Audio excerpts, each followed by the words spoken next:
Hello friends, and welcome to week 9 of the Snowed In Sampler Sew Along. And I wanted to pop in quick to tell you about a giveaway that I wanted to have for those of you who are participating in the Sew Along. And after this, we'll get right to our instructional video. But I wanted to do a giveaway of this little kit that arrived this week. It's the kit for the Mr. Frosty table runner that you see there. And it comes in this cute little keepsake box with the little magnetic cover. Inside is a 5-inch stacker of the Snowed In collection. It includes the pattern and of course more fabric to make the rest of the runner. So if you would like to participate in the giveaway, all you have to do is post a picture of the blocks from the Snowed In Sampler Sew Along and post a picture of it to Instagram using the hashtag Snowed In Sampler SAL for Sew Along. And what I'm going to do is keep the giveaway open through the weekend so that you have a little time to work on some blocks.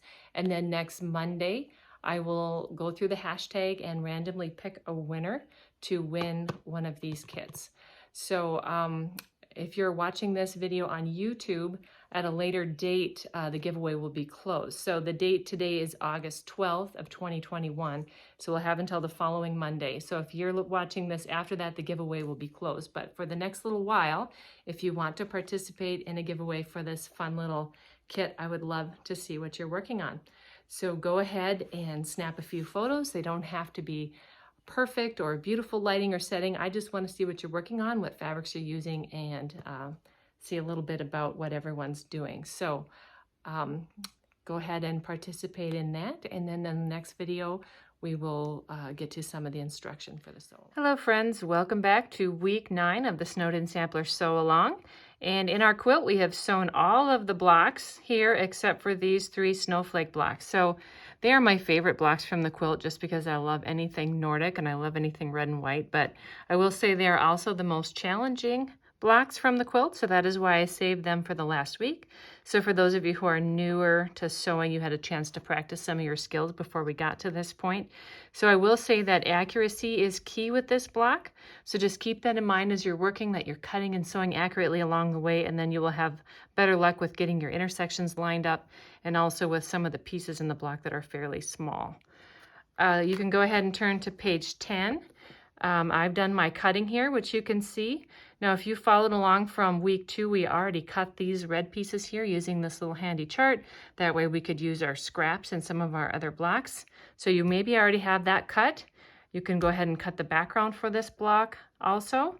And then I drew lines on the back sides of my larger white squares there. You can go ahead and do that.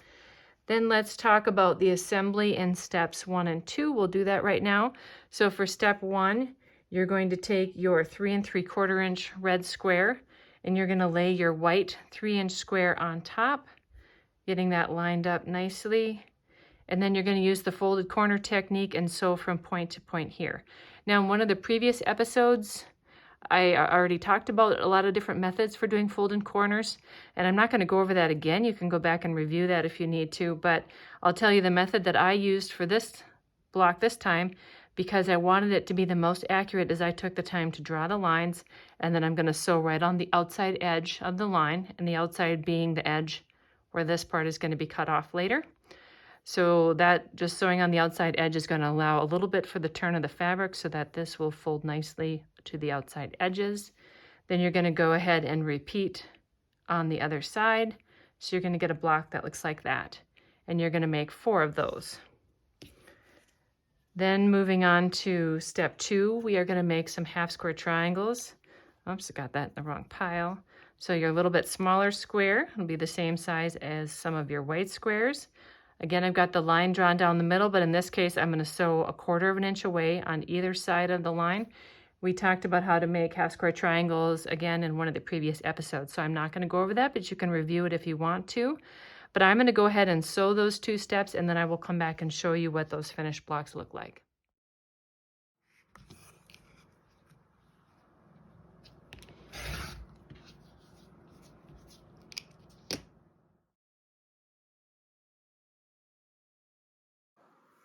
So I've got my 4 step 1 blocks completed. You watched me sew and cut in those time-lapse videos that I just posted ahead of this.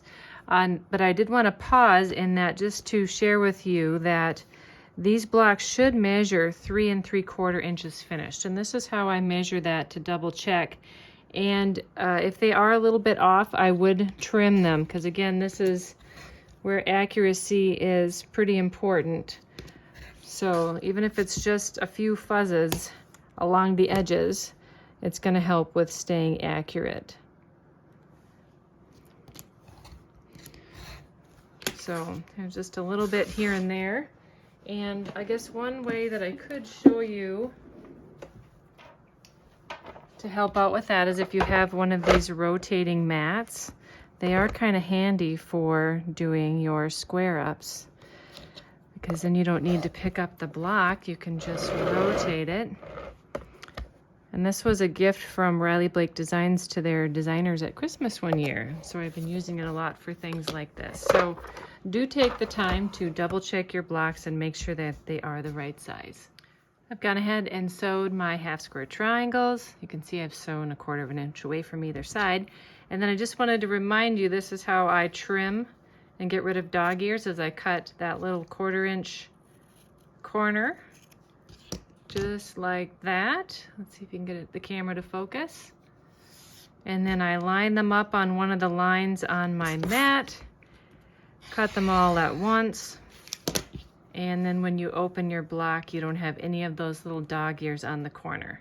Then you can go ahead and press those. You can follow the pressing arrows throughout the pattern. This one's going to get pressed towards the red. I see there isn't an error, or there isn't an arrow on the pattern in that step, but you can go ahead and press towards the red.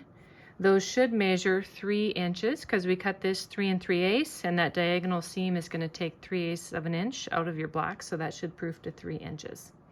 So I will go press and I'll be back. We are moving on to step 2, or the second part of step 2. You're going to take those half square triangles that we just made, and you're going to sew a little red rectangle on the side like that, and then you're going to make a reverse of that unit like so. So just watch the placement of your red, that it's opposite from this red piece here, and you're going to make 4 like this and 4 like this, and then you're going to press towards the little red rectangle. So you can go ahead and make those. Then moving on to step 3, what we're going to do is take our little white squares, and we have 4 small red rectangles. You're going to sew those together like this, and I'll turn it so it's like how it is in the pattern. Then you're going to sew this rectangle to there, and you're going to make 4 of those as well. So I'm going to go ahead and sew those, and I'll be back. We are ready to move on to step 4, because we have our little pieces assembled here. And I want to give you just a few hints on that. So we're going to join, I guess it doesn't matter if you do these 2 first or if you do these 2 first. We're going to have the same thing to deal with. And let me pull this under the camera a little bit more. So as you can see, it looks like these 2 pieces don't line up, but when you take your 1/4 inch seam allowance off of here, then they will. You should get a nice sharp corner there.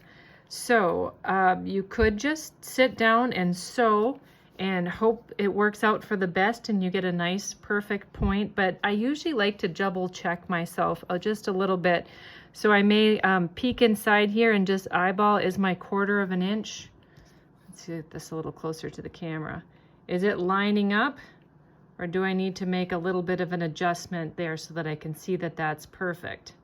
One other way that you can do it, and I find this to be helpful if I'm not feeling, perfectly confident that all my seams are a perfect 1/4 inch, you can put a pin in 1/4 inch from the edge. So from this side here, 1/4 inch down, and then right in the stitching line. I think you can see that pretty well on the camera where that is. And then you're going to do the same on this piece. You're going to go 1/4 inch from that edge that you're going to sew and put the pin right where the red and the white meet. And then you're going to flatten these 2 against each other. Now I call this my poker pin. And then I'm going to leave that kind of floating loose like that. And then I'm going to put a stabilizer pin right in front. So really close. Do you see that? Really close to the edge with very little bit of fabric grasped so that it can't move. Then you're going to go to the machine and sew from here down towards that pin.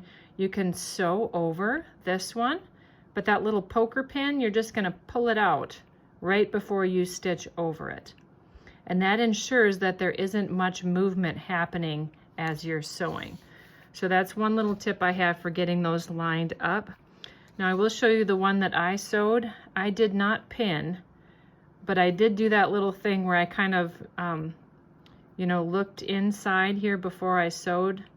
See, I made sure that I could see that they were nicely lined up. I can't tell if they look lined up on camera, but they do in person. So I made sure that was nice and lined up, and I sewed my 1/4 inch seam and then pressed, and I got this nice perfect corner in here.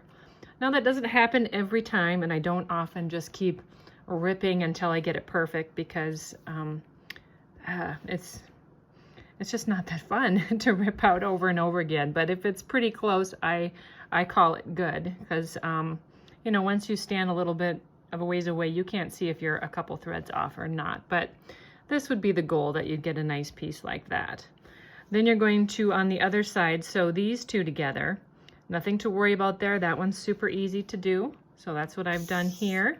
Let's move that out of the way. And then you're going to be ready to join these two pieces. And as you can see here, we have another one of those intersections that we have to watch out for. So again, you can lay them right sides together and look and see. That one actually looks really good. Like, it looks like it's pretty accurate without even having to pin. See, right like that. I can see my 1/4 inch seam allowances are lining up. But if you feel like yours doesn't look that close, then do that little pin setup that I showed you and make it behave so that it lines up nicely. And you can go ahead and sew across that seam. Now after you're done sewing this block should proof out to 6 1/4 inches. So I will go ahead and sew 4 of those, and then I will be back for the next step. So I have all 4 of these blocks ready to go, and I was just going to mention the pressing instructions. So if you're sewing, let's say for example, this half of the block, this seam goes this way, away from the bulk of this little square here, and this seam here goes the opposite direction, so these two seams will nest when you sew them together. And then as far as this longer seam, in the pattern I have the pressing arrow showing going open, and that will make things lay nice and flat. But I will say that with a little disclaimer, because what I often do is I will open it up and look and see, does it need to be pressed open to make this point match? Or let's say if I flip it one way versus the other, does this point look more lined up? See, when I press this way, you can see it makes it look like it's not lined up. So therefore I went the other way, and now I have a nice little point in here. So you can audition whichever way the pressing will look the best. Then we are to the fun part. So here you can see our 4 pieces laid out. Then you have some red rectangles and white squares left that you can sew together. And then we're gonna assemble like this. So sew those into rows. Then you have a couple going this direction, and one little lone red square that'll go in the middle, and that will complete your cute little snowflake block. And then last of all, we have some red borders. You know, once you get those seam allowances taken out, those will fit. 2 shorter ones on one side and the 2 longer ones on the opposite side. And you can press those seams toward the red borders. And then last of all, your proof size on that is 14 1/2 inches. And then you can repeat to make 3 of those blocks. And then your assignment for this week will be finished. So I have my blocks sewn together, and I realized I forgot to mention when I was telling you in the last little video that you're going to have more of these intersections here to line up, where you have like a straight seam and a diagonal seam meeting like we did right here. That's also going to be happening in all these little spots here. And you can do that same pinning technique or matching technique. I didn't, and I can see that a couple of them are not, you know, totally perfect. But look what happens as you back off the block. Because there's so much happening in the center, you don't really see it nearly as much as you do here. So give yourself maybe just a little bit of grace there, and don't worry about those things not lining up totally perfectly. Just do the best you can, because those squares are small and there's a lot coming together there. And like I said, once you back up, it still looks very cute.